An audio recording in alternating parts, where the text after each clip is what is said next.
This I am giving the debrief of the story, that's why. तो ये जातक कथा है, 2500 साल पहले का बुद्धिज्म है, त्रिपिटक है, अभिधम्म पिटक है, सब तरफ है, very huge business, Buddhism knowledge है, जड़ी बूटी है। लेकिन संतोष सर ने क्या किया है, ये सारे चीजों का एक माइंड मैप बना दिया, एक रूट मैप बना दिया। ये नक्शा मतलब ये है। So that is the handbook of वनस्पति का जैसा हैंडबुक रहता है, और सोने का खजाना बुद्धिज्म। इसीलिए अनाथ पिंडक ने क्या किया था, धम्मा के रास्ते पे पूरा सोना बेच दिया था, सिर्फ बगीचे में। उसको समझ में आ गया। तो Buddhism is vast motion, huge है, वेरी ह्यूज। लेकिन संतोष सर ने क्या किया, उसको सैंपल एक हैंडबुक में दे दिया। और जब भी आपको ये बुक पढ़ना है तो ऑलवेज थिंक ऑफ इंद्रधनुष्य, उसका कोडवर्ड है। ये बुक पढ़ने के लिए कोडवर्ड क्या है, इंद्रधनुष्य या तो रेनबो। रेनबो में कितने कलर्स होते हैं, 7। तो this book is divided into 7 chapters, chapter 1, chapter 2, chapter 3, chapter 4। और अभी नितिन सर ने बोला था कि Buddhism is survived because of the language they have kept. तो व्हाट संतोष सर ने क्या किया है, जो लैंग्वेज कौन सा बोला सर आपने, सिद्धम, सिद्धम लैंग्वेज जो बुद्धिज्म को बचा के रखा है। तो संतोष सर ने क्या किया है, आज के कॉर्पोरेट वर्ल्ड की जो लैंग्वेज है वो लैंग्वेज को बुद्धिज्म को कन्वर्ट करके दिया है। तो that is what is essence.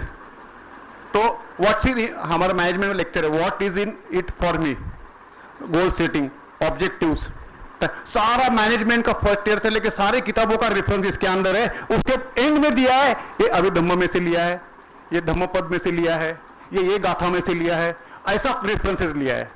और ये बुक पढ़ने के लिए चांगदेव खैरमोड़े के किताब लिखता लिखते मुझे समझ में आ गया, बाबा साहब अम्बेडकर ने 1921 में प्रॉब्लम ऑफ रूपी लिखा। उसका प्रीफेस लिखते समय बाबा साहब ने एक सेंटेंस किया। तो ये बुक पढ़ने का मजा कब आएगा, तो बाबा साहब ने बोला था कि I wanted to write a thesis on finance. So मैंने एक बुक पढ़ा, उसमें ऑथर का नाम था, उसके 10 साल पहले दूसरे ऑथर का नाम था, उसके 10, वो बुक आई टू परचेज। अभी इसमें एक ऑथर का नाम आया ना, तो बाबा साहब क्या करते थे, वो ऑथर का बुक पढ़ते थे, तो वो ऑथर ने और 10 बुक का नाम था। ऐसा करते करते बाबा साहब ने लिखा है कि ऐसा करते करते पिछले 100 सालों में फाइनेंस, इकोनॉमिक्स में जितनी किताबें दुनिया में हैं वो सब मैंने पढ़ लिया। तो आपको ये पढ़ना है बुक, तो you have to cross reference करना है। So that is what is very happy. So will publish this book. I ask my friend Ashish Bodak to speak something. Thank you so much.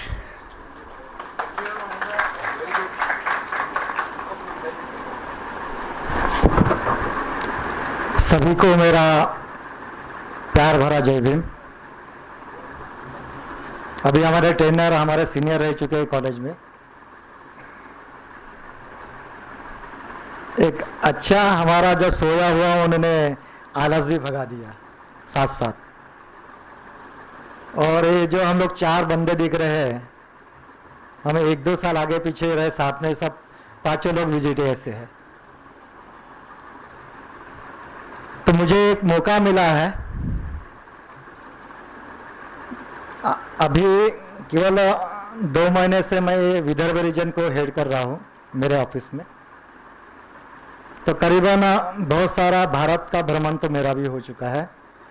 तो इसी कड़ी में आज हम लोग, जो ज़्यादा समय नहीं लूँगा क्योंकि आज इसी कड़ी में हम लोगों ने हमारे मित्र नितिन सर को भी सुना है। और ये मुझे पता नहीं था, आज कल ही मुझे मालूम पड़ा कि हमारे दूसरे प्रोडक्शन वाले मित्र भी डॉक्टर बन गए। अभी इनका हमको प्रोडक्शन देखना है, क्या प्रोडक्शन है। तो इन्होंने जो प्रोडक्शन आपके सामने रखा है, बुक फॉर्म में रखा है, और मुझे जिम्मेदारी दी है कि उसको हमको ये करना है।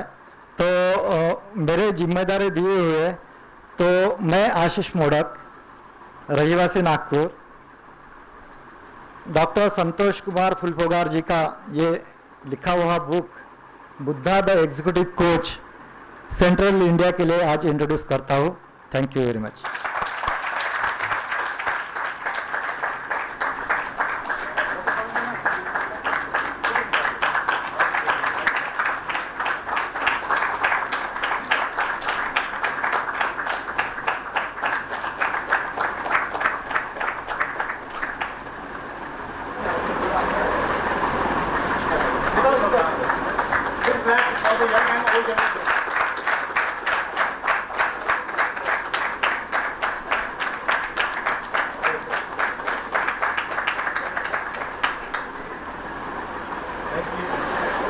Jai Bhim everyone.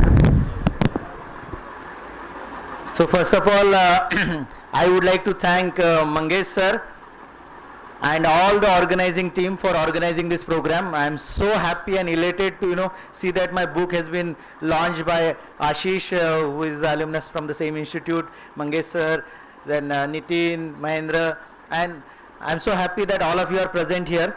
So what I am going to do is I am going to just share key highlights of the book. Maybe another 20 minutes I'll take. I hope everybody is okay with that. 20-25 minutes I'll take. So I have prepared a small presentation to give you gist of the book and also tell you the inspiration behind writing this book. So what I'm going to do is basically next 20-25 minutes I'm going to actually speak into three segments. In the first segment actually I'm going to talk about what has inspired me to write this book. Who are the people whom I would like to express my gratitude.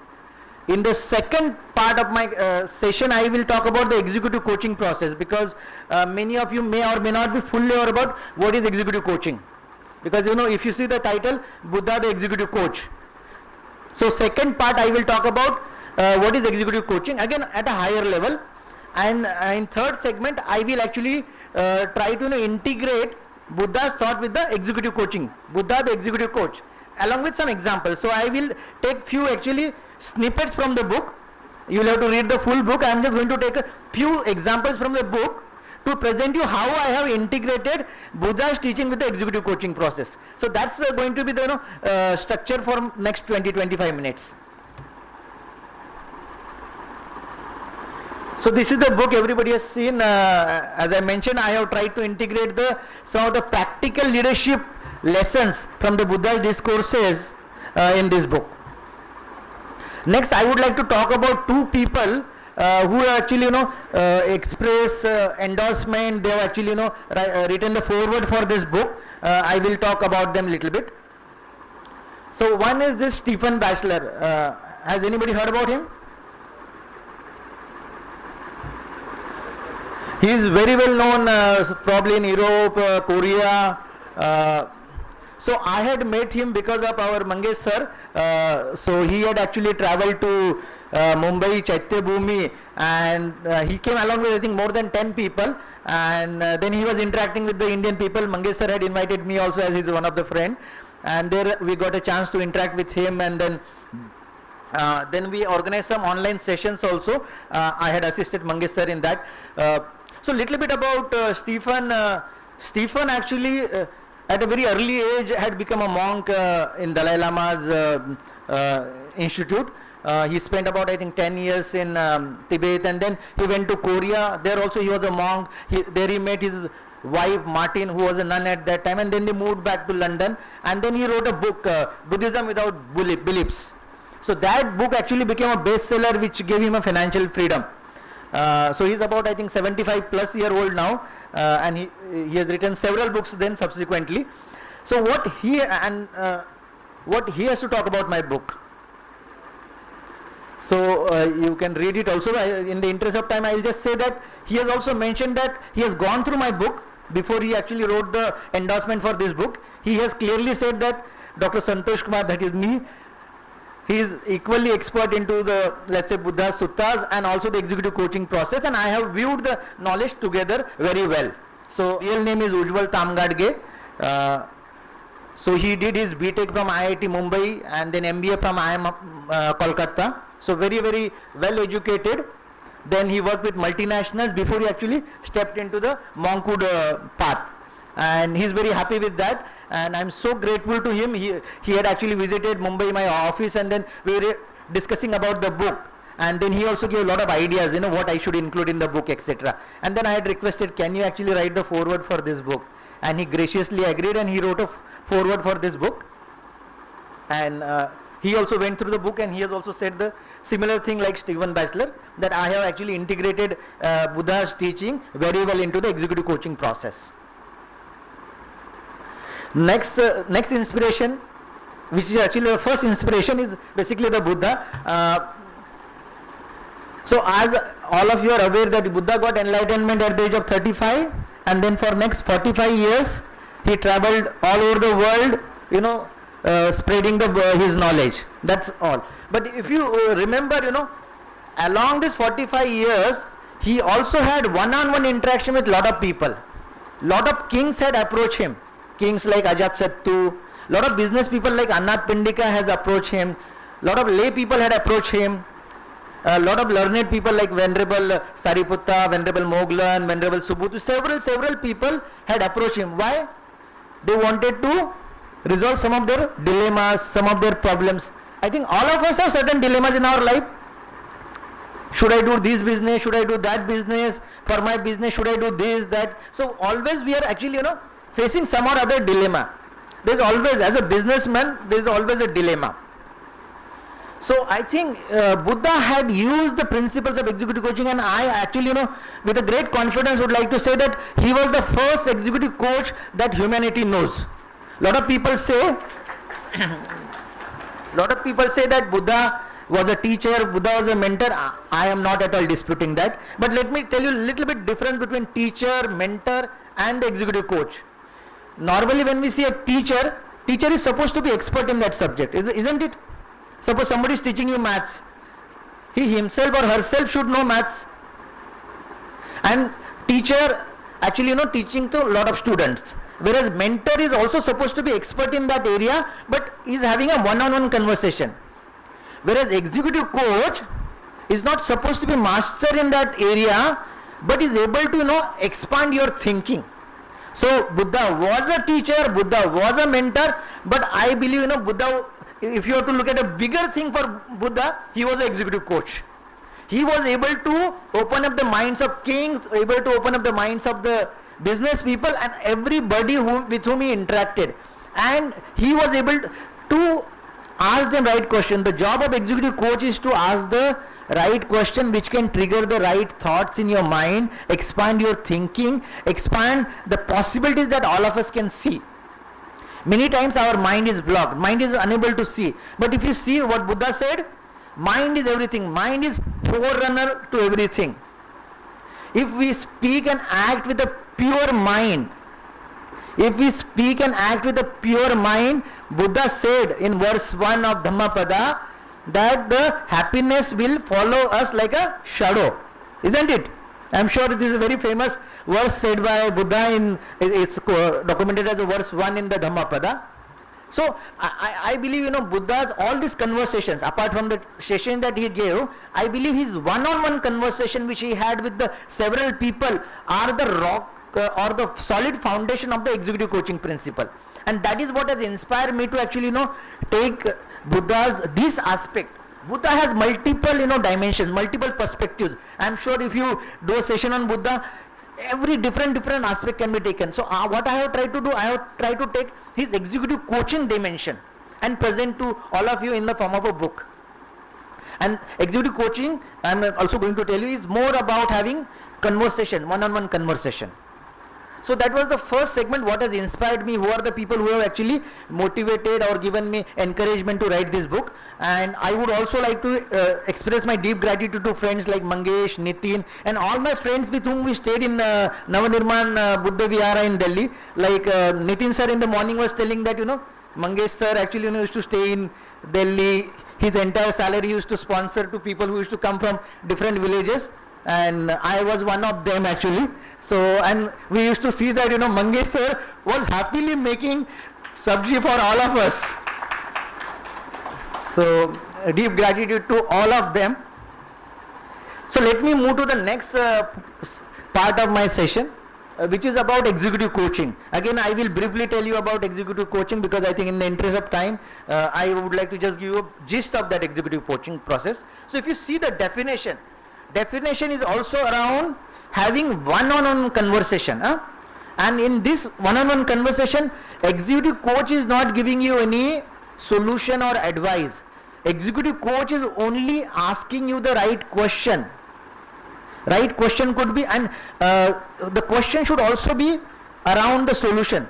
Generally, what you see, as a business people, businessmen, you will see there are problems. Problems could be labor problem is there, cash flow problem is there. There are various problems that we face. But every problem has a solution, isn't it? Every problem has a solution. So executive coach will ask questions only around the solution rather than problem. The people who are counselor, they will ask more questions around the, let's say, problem rather than the solution. Whereas executive coach, I'll just give you an example. Let's say all of us have gone through the COVID. COVID has been very tough for all of us. Some of us lost jobs, some of us had a cut in salary, some of us also lost near and dear ones. COVID had a tough time for all of us. One could look at that situation as a problem. Ki yaar, maybe because of the China, I'm just saying country because some people said it came from there. I am not the one who is supporting that. But then always talking about the blame. Ki COVID is spreading because of the people, particular group of people, or when you talk about problems, you'll see that mental stress goes up. Mental stress goes up. But instead of focusing on that, how do we focus on solution? For example, let's say there is a salary cut. But how, if I can focus on solution, what is the solution? Maybe can I cut down some of my expenses? Can I follow certain hygiene principle? Can I follow certain health principle through which I can ensure that I am safe, my family members are safe? Isn't it solution? And you will see that the moment we start focusing on solution, our mind gets energized. The moment we start talking about problems, our mind starts getting frustrated. So the job of the executive coach is around helping you to think around solutions. Problems are there, but we have to start thinking about possible solution. How can I take my business from this level to the next level? You may think about hindrances, like Nitin sir mentioned about various problems, but every problem you'll see there is a solution. Okay, maybe I can do this, maybe I can talk to that person, maybe I can reach out to my shared network. There are various possible solutions. The moment our mind starts thinking about possible solution, you will see that we are moving ahead. So that is the little bit about executive coaching. The steps involved in executive coaching are like this. There are basically 5 steps which I have actually put in my book also.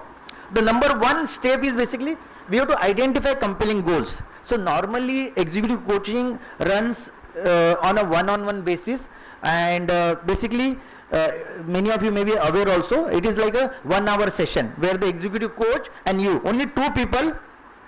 See, there are 2 forms of coaching. One is one-to-one and other is one-to-many. So 95% of the cases it is one-to-one.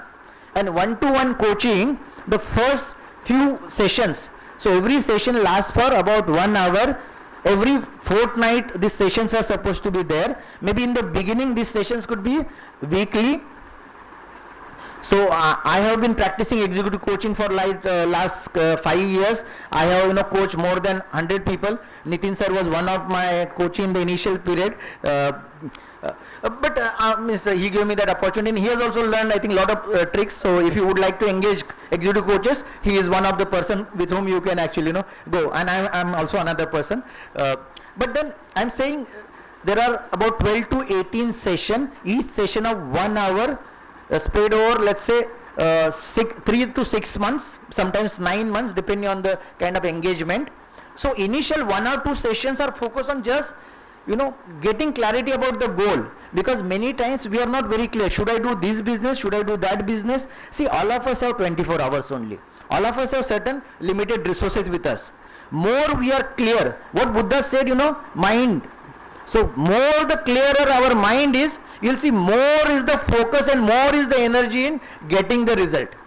So the first 1 or 2 sessions are only focused on identifying the compelling goals. And the goal should be very inspiring. The moment you read the goal, it should inspire you to take action. Goal should be about 7 to 8 words. Jack Welch was a CEO of GE, many of you may be aware.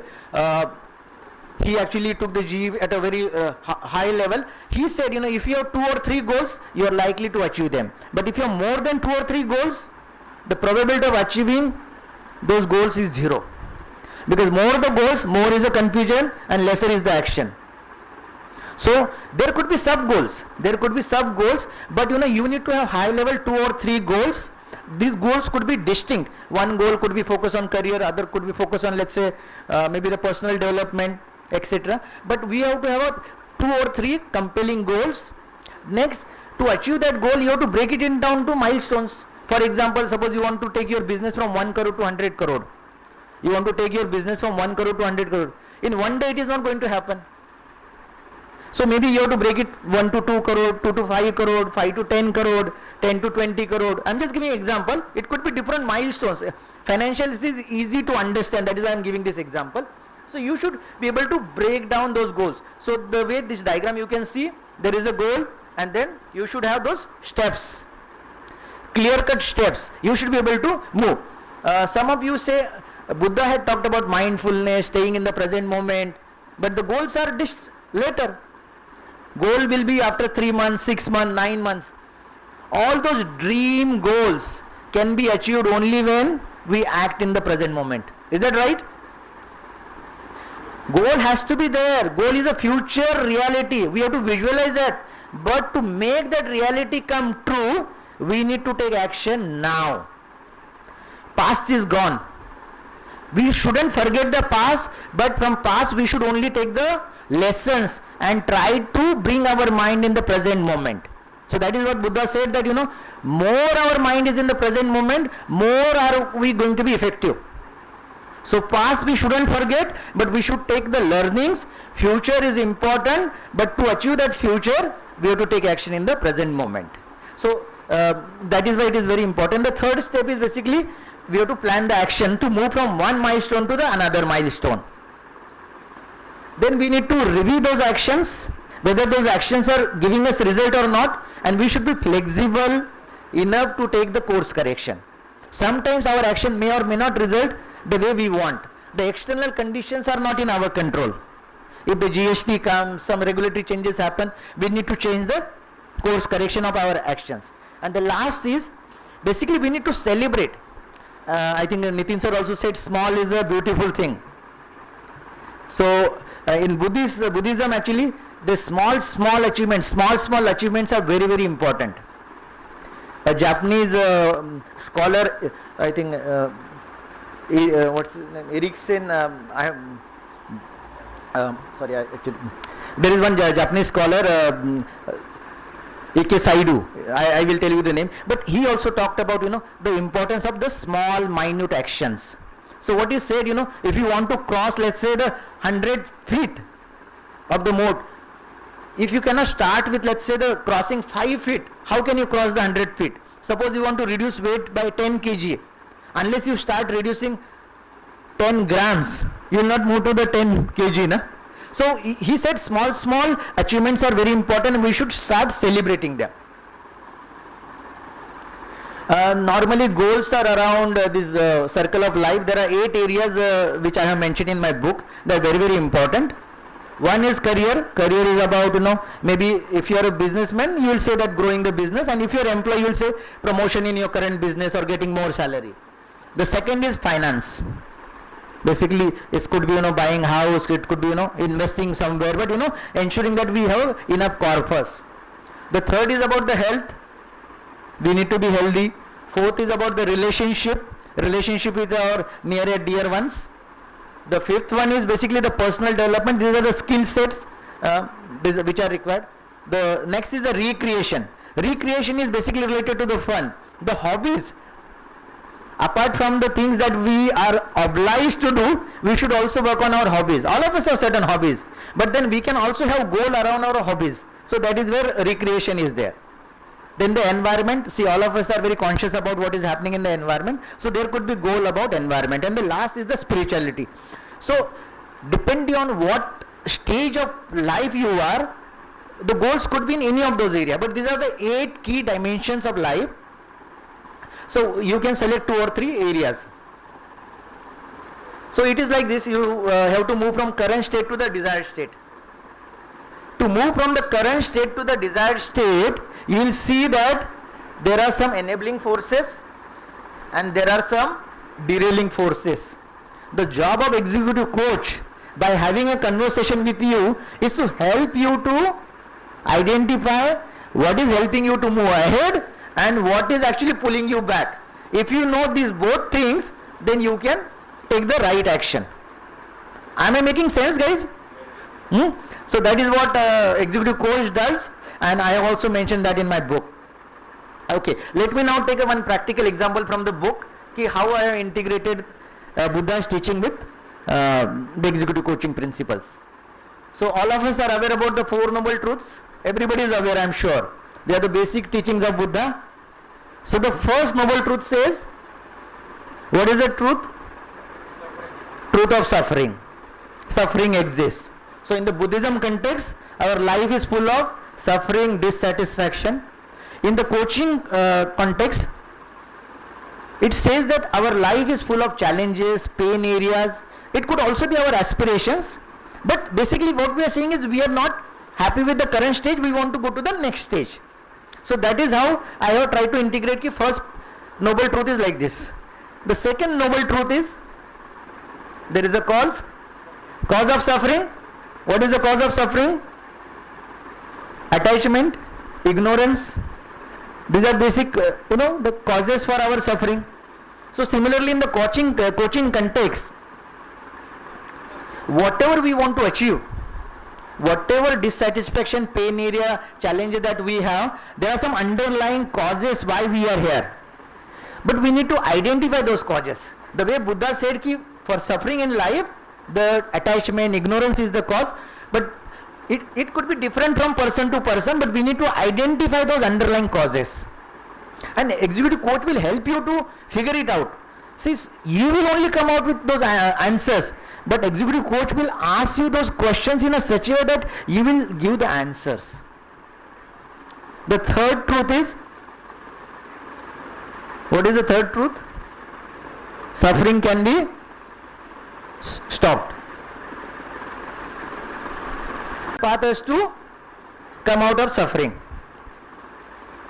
And in executive coaching context, basically as I said, to go to that next level, we have to identify goal, we have to break it down into the multiple milestones, and then we have to start taking actions like a eightfold path. What is eightfold path? We have to follow that path. We have to start taking those actions. So I don't know, in the do we have some time? Because there is one story which I would like to share with you. There is one story some of you might have heard. This story is about the two arrows. How many of you have heard about this story? Two arrows. So Buddha actually has mentioned about this story about two arrows. So Buddha said the first arrow, which actually gets hit to us, the arrow is hit to us, is in the form of the suffering or any unpleasant contact that we get. Any unpleasant contact. It could be, I didn't like what Mangesh sir told me. It's like, that arrow is getting hit to me. I'm just giving example. So it could be somebody's words. It could be some of the results, like you try to take some action, but the action was not favorable to you. So it will again create some kind of a frustration in your mind. It is again a kind of a suffering. So the first arrow is any form of unpleasant contact with us. And the second arrow, what Buddha said is our response to the first arrow.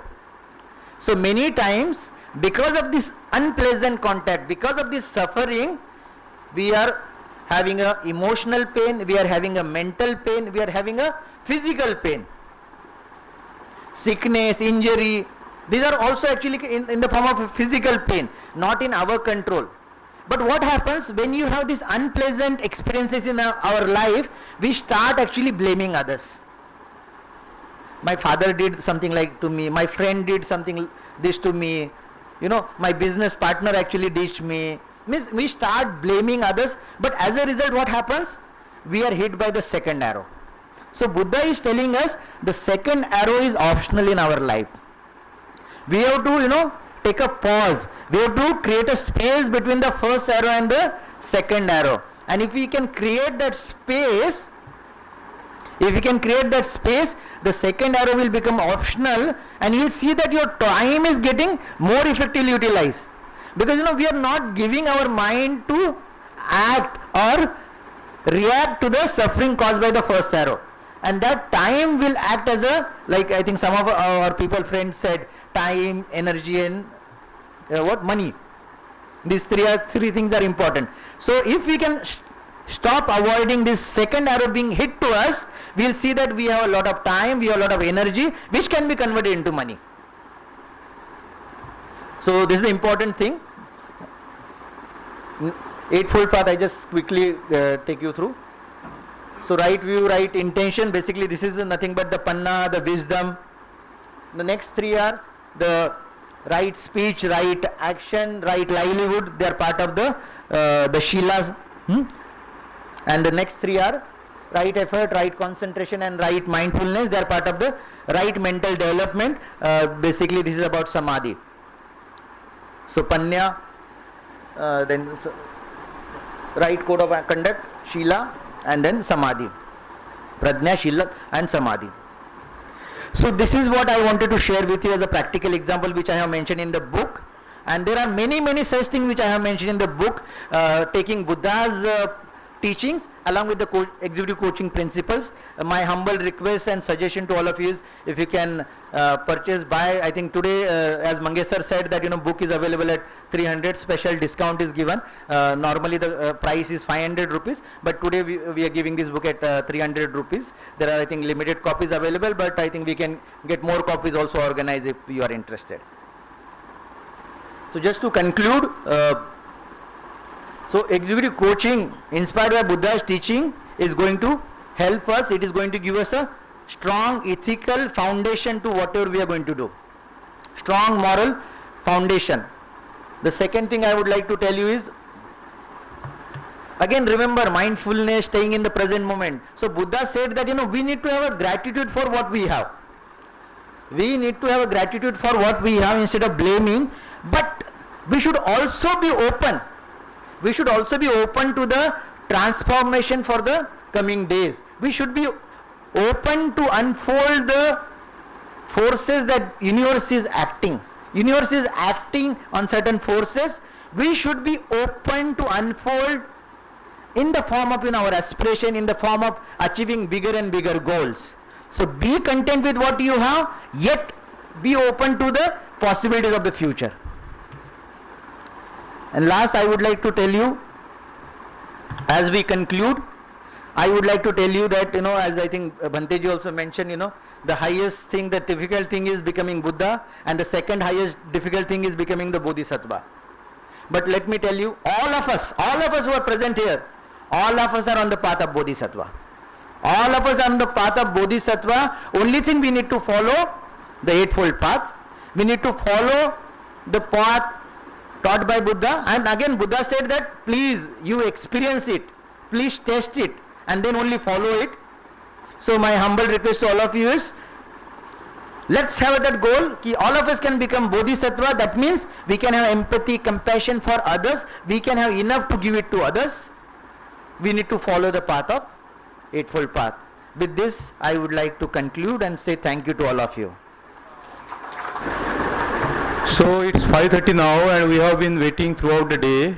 I hope this day was useful to you, and you came from all different directions, from north, south, east, west, and I didn't expect that there will be such overwhelming response for this event, but you did come from longer distances, and I feel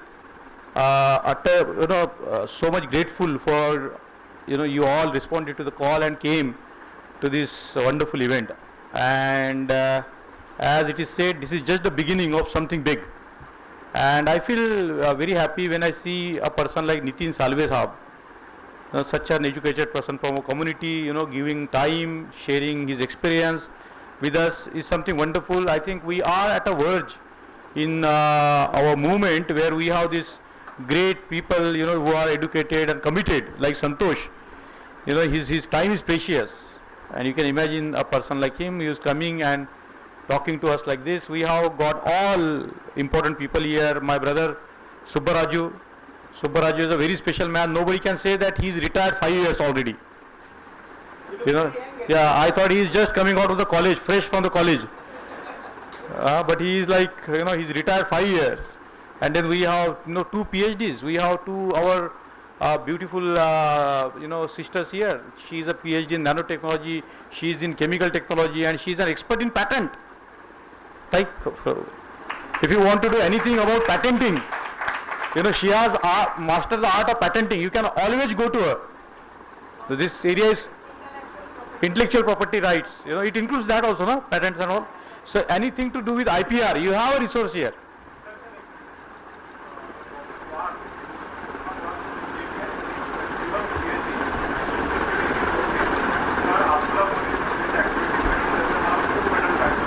Good, very good. So, you know, you look at PhD in nanotechnology, and, you know, we have got very good number, you know, talented people here. We have Rahul Devji coming, you know, in response to just one message. He came all the way from Delhi. He has, you know, in the future I would like to organize his lecture also in this very innovative field. So I think we have got enough resource in-house and outside, and we just have to bring these all resources together somewhere, like in this, in such sort of events. And I think if we can do it more often, bring people together, deliberate, think through, a lot of things will happen for us. So with this, I would like to say that I thank you all, and maybe in the future we also meet. We will plan out some action. We will have a discussion. We will plan out some action. So there comes a time when we have to say goodbye. I know you. It's very difficult. The house is full. Only 5 or 10% people left. After food, people leave generally. But we have still this basic core of people who have been staying, you know, from 10 o'clock onwards to 5:30. I think that's something in the era of social media. So, when